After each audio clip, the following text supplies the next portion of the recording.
Back, a viral social media post is drawing some attention now to a dispute between two Door County pizza businesses. Wild Tomato Pizza has filed a federal trademark infringement lawsuit against a newer business known as Wild Man Pizza and Barbecue, claiming the branding is too similar. Elise Noe tells us more about how this all started. Cami and Chris, this dispute is now playing out both in federal court and on social media after a viral video brought new attention to the case. At the center of it all is one key question: are these two brands too similar? These are the two logos at the center of the debate.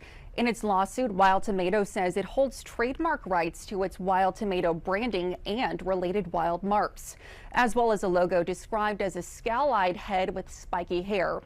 Now, the complaint alleges Wild Man is using a similar name and a logo with a comparable spiky hair design, which it calls confusingly similar. Now, court filings show Wild Man was promoting its pizza concept as early as October 24. Wild Tomato, which was sold to new owners in late 2023, says it later sent cease and desist letters in March 2025. Wild Man filed a trademark application April 3rd of that year. Then Wild Tomato filed its trademark infringement lawsuit April 11th, 2 months before Wild Man officially opened in June 2025.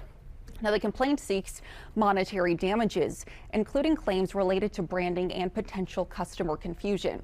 The case is now gaining attention after a social media video about the lawsuit began circulating online, garnering more than 2 million views and hundreds of thousands of likes. The creator of that video, the daughter of the Wild Man business owners, says the lawsuit is impacting her family's business and disputes the trademark claims.